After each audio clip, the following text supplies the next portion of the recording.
लेकिन महाराज जी मैं डॉक्टर हूँ और मैं देखता हूँ कि महाराज जी जो डायलिसिस पे रहते हैं महाराज जी, वो महाराज जी उठ नहीं पाते। हाँ, उठ नहीं पाते बिल्कुल। महाराज जी आप भगवत मतलब शक्ति है महाराज जी जो आप ये कर रहे हैं। ये भगवान की कृपा से केवल ऐसा कि हम बोल रहे हैं, नहीं हमको भी परेशानियां होती है। ऐसी परेशानी होती है कि दो दो आदमी उठा के लाते हैं डायलिसिस रूम से, पकड़ के लाते हैं, लेकिन थोड़ी देर में फिर एकदम। वो लोग महाराज जी मतलब हम लोग से बोलते हैं कि हमें ऐसा कुछ कर दीजिए कि या तो ये पीड़ा चली जाए या तो हमारी जान चली जाए। हाँ, यहाँ आकर के एक डायलिसिस मैन बोल गया कि महाराज जी मेरी मृत्यु कब होगी। मृत्यु मनाते हैं, मृत्यु मनाते हैं, बिल्कुल ठीक बात कह रहे हो। इतना कष्ट होता है कि मृत्यु मनाते हैं। अब पानी पीने तक के लिए रोक है। पानी की क्वांटिटी होती है। आप हमें बताओ, एक आदमी कंटिन्यूअस बोल रहा है तो उसके गर्मी नहीं बढ़ रही, उसकी प्यास नहीं बढ़ेगी। तो अब हम जब पानी पिएंगे इतना कौन तो छुन्न से नहीं हो जाएगा। तो अब हमको तो चाहिए लीटर 2 लीटर, क्योंकि अब बॉडी भी तो है ना। अब हाथी और बछिया अंतर नहीं होगा। अब बॉडी भी है 100 किलो की, तो अब इसको चाहिए भी तो। अब इसका राशन और इसका पानी इसके अनुसार चाहिए। अब जैसे ऐसे हैं तो उनको वैसे चाहिए, हमको वैसे चाहिए।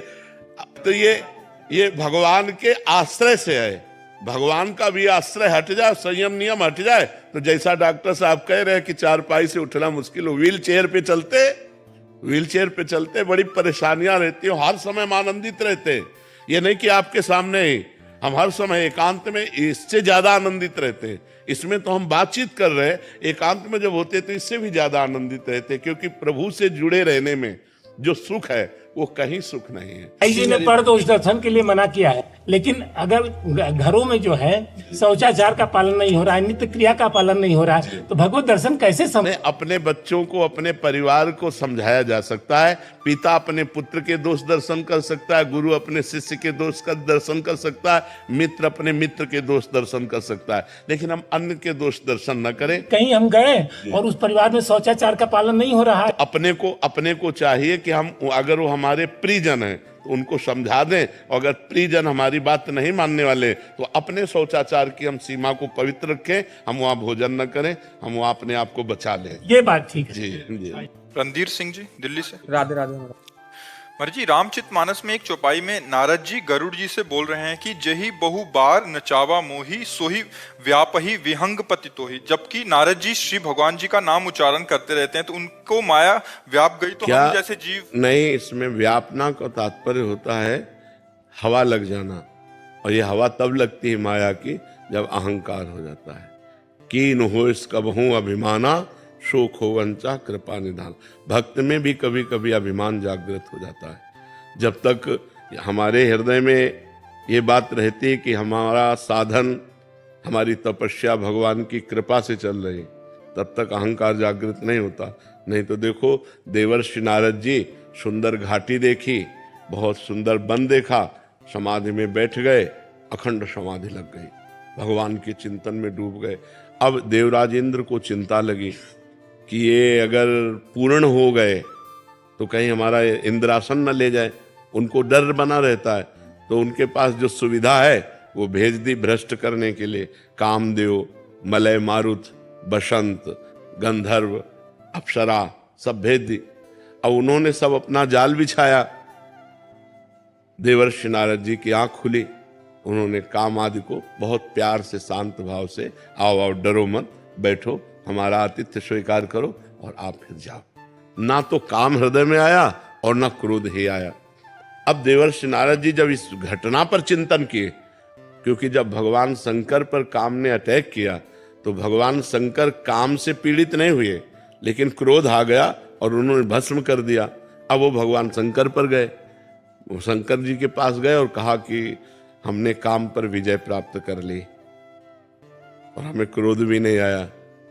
तो भगवान शंकर ने कहा, हरि की कृपा से ऐसा है, पर हमारी बात मान लेना, कभी हरि से ऐसा मत कहना, भगवान से कभी ऐसा मत कहना। तो उनको लगा, चूंकि अहम आ चुका था, लगा कि एक क्रोध से युक्त हो गए थे तो हमारा यश निर्मल है, इसलिए कहते चुप रहना, किसी से कहना नहीं। वो सीधे हरि के पास ही गए और भगवान से जाके कहा कि प्रभु, हमने आपकी कृपा से काम को जीत लिया। तो वाणी से तो निकल रहा था आपकी कृपा, लेकिन हृदय में ठसक अहंकार की थी। तो भगवान ने और उसे पुष्ट कर दिया कि अरे आप काम पर विजय प्राप्त कर लें तो क्या बात है, आपका जो सुमिरन कर ले वो काम पर विजय प्राप्त कर ले। देवर्षि नारद जी बहुत फूल गए। भगवान ने कहा अच्छा। अब देवर्षि नारद जी चले, जो ही वैकुंठ से बाहर निकले थोड़ी दूर ही चले कि बहुत नगर श्रृंगार किया जा रहा था, सजावट हो रही थी, लोग दौड़ रहे थे इधर से उधर। तो कौतूहलवश नारद जी ने पूछा क्या बात है? बोले यहाँ राजा की राजकुमारी का स्वयंवर है। नारद जी के मन में आया कि चला जाए, देखा जाए स्वयंवर। अब विरक्त बाबा जी को स्वयंवर में जाने की क्या जरूरत है, लेकिन देखो घटना। चलो कौतूहलवश से मौज मस्ती में चले गए। जो ही गए तो वहां के जो राजा थे उन्होंने साष्टांग दंडवत किया। दंडवत प्रणाम, हमारे तो अहोभाग्य देवर्षि नारद जी आप पधारे, लाओ कन्या को बुलाओ और प्रणाम करवाओ और आशीर्वाद दिलवाओ। जी ही कन्या को बुलाया, वो तो महामाया, एक एक अंग सुंदरता टपक रही थी, नौ किशोर अवस्था और बड़ी लज्जा से युक्त देवर्षि नारद जी के देखते ही नारद जी की लंबी सांस आ गई।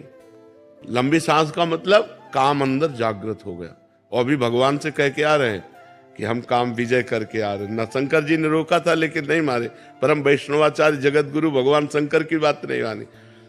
अब राजा ने कहा कि महाराज कन्या के कर कमल को देखो जरा, रेखाएं कैसी हैं। अब जे ही स्पर्श किया तो नारद जी को बस अंदर भारी व्याकुलता, और जे ही रेखा देखी तो रेखा में लिखा था जो वरेगा वो अजर होगा, वो अमर होगा, लक्ष्मीपति होगा, और कितने सद्गुण। नारद जी ने जैसे ही जो कुछ आया बताया, बस इसके बाद वो तो डूब गए, सोचने लगे कि मुझ नारद से ब्याह कैसे करेगी और मुझे ही ब्याह करना है। मेरे परम हितैषी भगवान श्री हरि है। ये बात देखो बहुत जोर की है कि माया से मोहित होने पर भी किसी अन्य का आश्रय नहीं लिया। उनका मेरे परम हितैषी भगवान हरि है।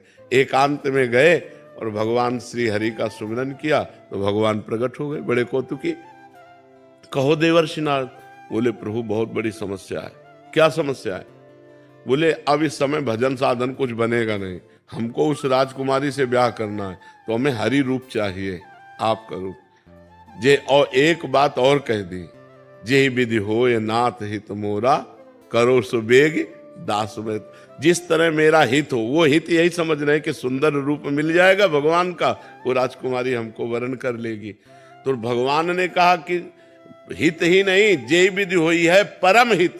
नारद सुनो तुम्हारा जिस तरह परम हित होगा वही मैं करूंगा। जाओ, मैंने तुम्हें हरि रूप दिया। और हरि कहते हैं बंदर को भी, बंदर को भी।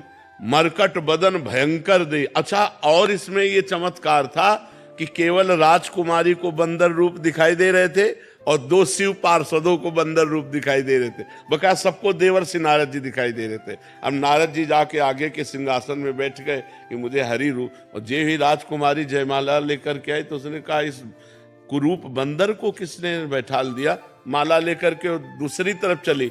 अब नारद जी जिस राजा के पास जाते उठ के खड़ा हो जाता, क्योंकि सबको देवर्षि नारद दिखाई दे रहे। नारद जी आगे आगे बैठते, लेकिन राजकुमारी ने जयमाला नहीं डाली। थोड़ी देर में भगवान आए, नौ किशोर अवस्था, सुंदर रूप। राजकुमारी ने जे ही जयमाला पहनाई, नारद जी का हृदय विकल हो गया कि अब तो हम जी नहीं पाएंगे। ये देखो माया का प्रभाव। जहां काम विजयी महात्मा वो कह रहे अब हम जी नहीं पाएंगे। तो शंकर जी के पार्षदों ने कहा थोड़ा अपना रूप भी तो देख लो। तो जल में जे ही रूप देखा, मरकट बदन भयंकर दे। अरे हमारे साथ छल किया गया। और भागे भगवान की तरफ तो देखा रास्ते में ही रास्ते में ही भगवान मिल गए जो दूल्हा बने हुए थे। देखा कि ये तो भगवान है। तो उन्होंने कहा तुम परम स्वतंत्र हो, तुम्हारे ऊपर आज तक किसी ने शासन नहीं किया, लेकिन नारद से पाला पड़ा है। जाओ, मैं साप देता हूं, जैसे मैं स्त्री वियोग में दुखी हूं ऐसे तुम दुखी होगे, और जो मुझे बंदर का रूप दिया यही तुम्हारी सहायता करेगा। भगवान ने कहा स्वीकार। और जहां साप स्वीकार किया तब हरि माया दूर निवारी, तहां न रमा न राजकुमारी। तब नारद जी का होश आया जब माया हटे। अरे प्रभु, मैंने आपको साप दे दिया चरणों।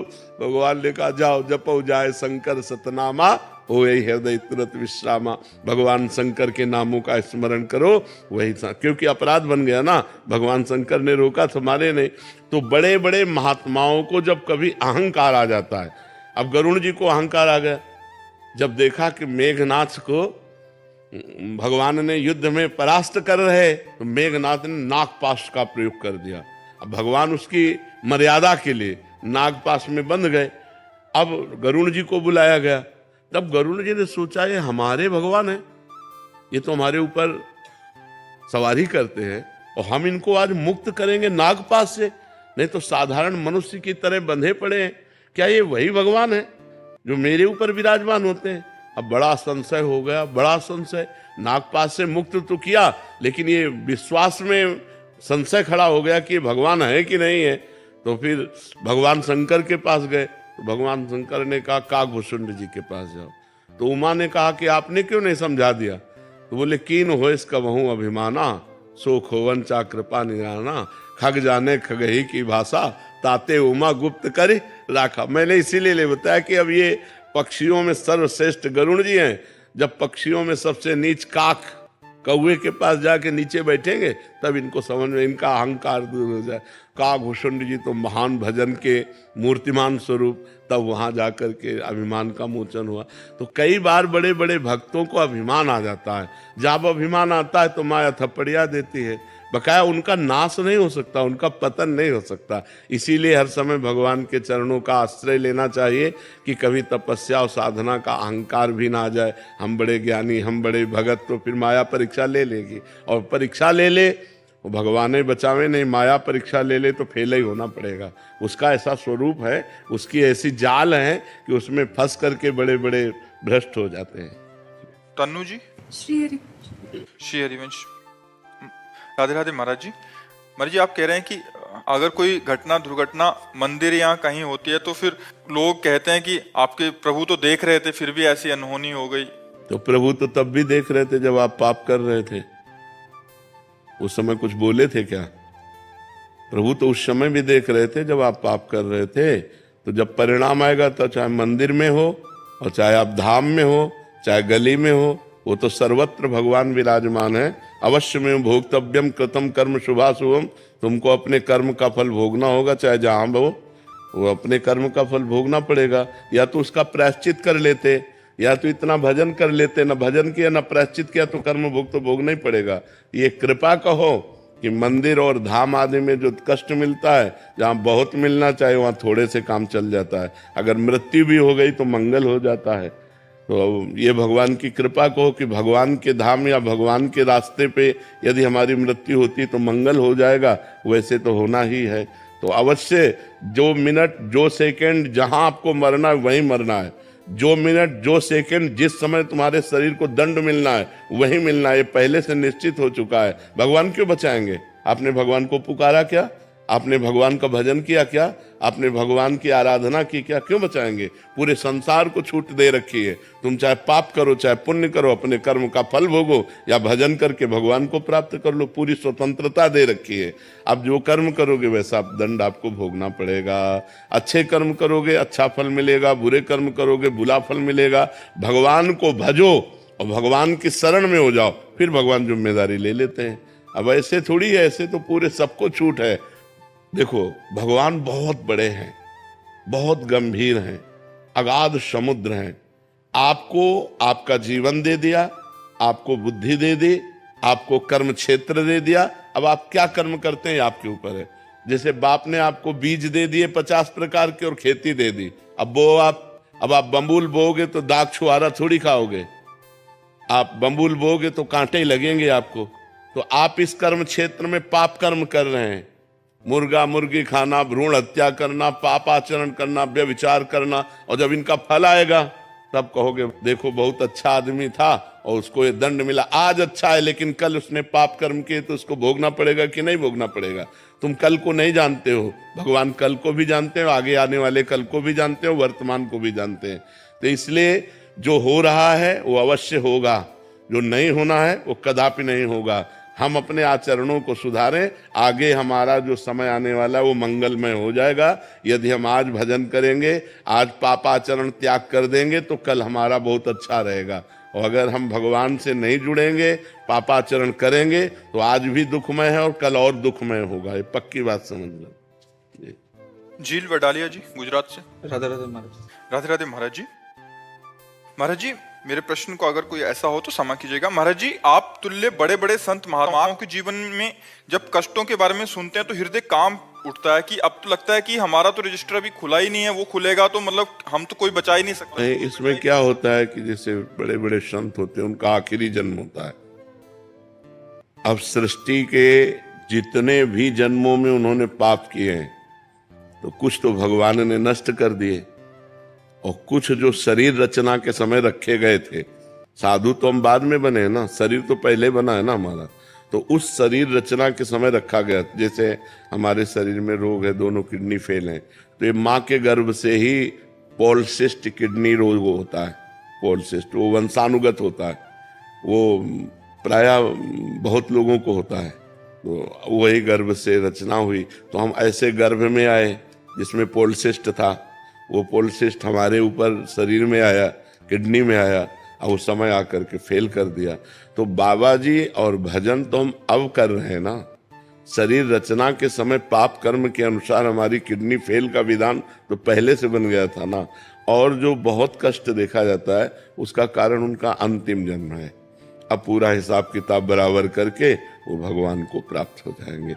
इसलिए बड़े बड़े संतों, किसी को कैंसर, किसी को ये बड़ी बड़ी पीड़ाएं देखी जाती हैं, वो इसीलिए देखी जाती हैं। नहीं तो देखो, ऐसे नीच कर्म करने वाले कितने पापी लोग हैं, बड़े स्वस्थ और हर्षित दिखाई देते हैं, और जो कदम फूंक फूंक के रखते हैं उनको चलना मुश्किल है।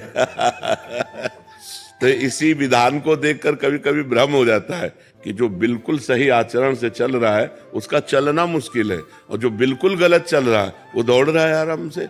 वो पापी पुरुष वर्तमान में है, लेकिन पूर्व में उसका पुण्य है, इसलिए पुण्य के कारण वो पाप करता हुआ भी सुखी दिखाई देता है। और वो महात्मा है, वर्तमान में उसका भजन है, लेकिन पूर्व का पाप है, उसको भोगना पड़ रहा है। ये क्रम है, उसको समझ पाना। चूंकि वो अव्यक्त है ना, दिखाई तो देता नहीं ना, अब वो लागू हो गया कर्म, अब वो पाप कर रहा है वर्तमान में, लेकिन उसका पुण्य लागू हो गया तो उत्थान होता चला जाएगा।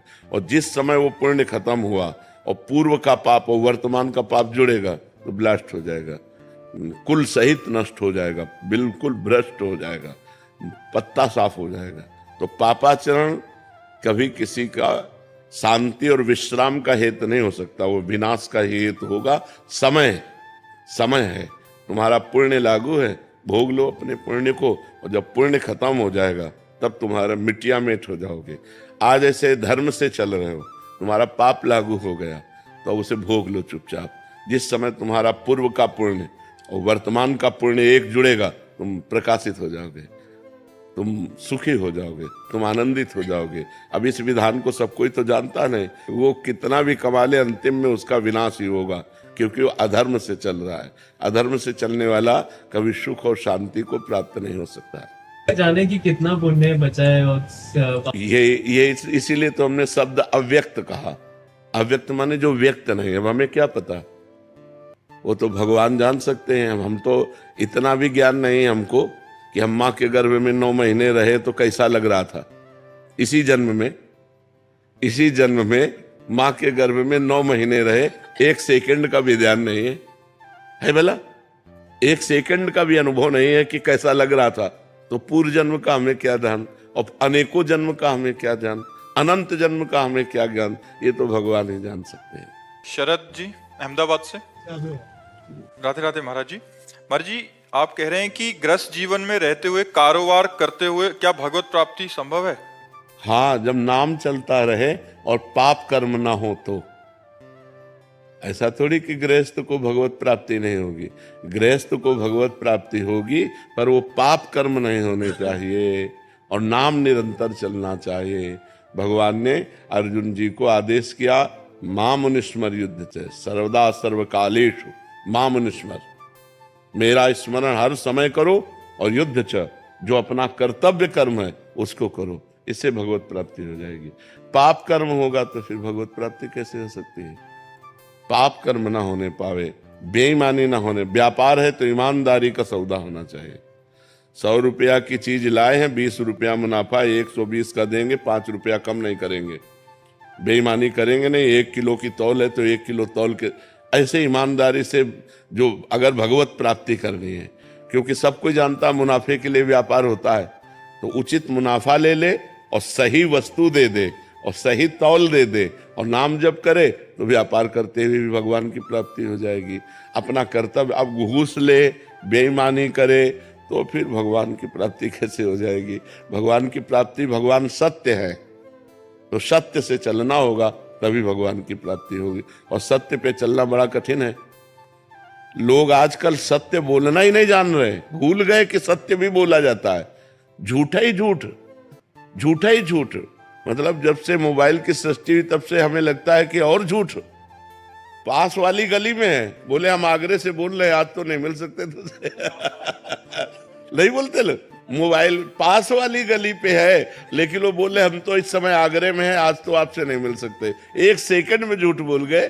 तो झूठ बोलना मोबाइल आदि से बहुत ज्यादा हो रहा है और वैसे भी झूठ बोला जा रहा है। मतलब बात को बना लेना है, सत्य बोलने की कोई वार्ता नहीं रह गई। और नहीं असत्य सम पातक पुंजा, झूठ बोलने जैसा पाप नहीं, लेकिन बहुत झूठ बोला जा रहा है। बहुत सावधानी रखनी चाहिए। गृहस्थी धर्म में ईमानदारी से, सत्यता से चलो तभी भगवान की प्राप्ति होगी, नहीं तो भगवान सत्य नारायण है। कैसे ऐसे झूठ बोलने से, बेईमानी करने से, पापाचरण करने से भगवान की थोड़ी प्राप्ति हो जाएगी? अंदर द्वंद चलता रहता है। नाम चलाओ अंदर अंदर तो द्वंद खत्म हो जाएगा। काम जो धन का लोभ है ना, इतना ऐसे पागल कर देता है। हाँ बिल्कुल पागल कर देता है। हाँ अगर नाम जो भी करते हैं वो भी बहुत नाम चलाओ, नाम, फिर आप देखो भगवान का नाम चला के अंदर अंदर देखो, हर व्यवस्था सुधरती चली जाएगी, द्वंद खत्म होते चले जाएंगे।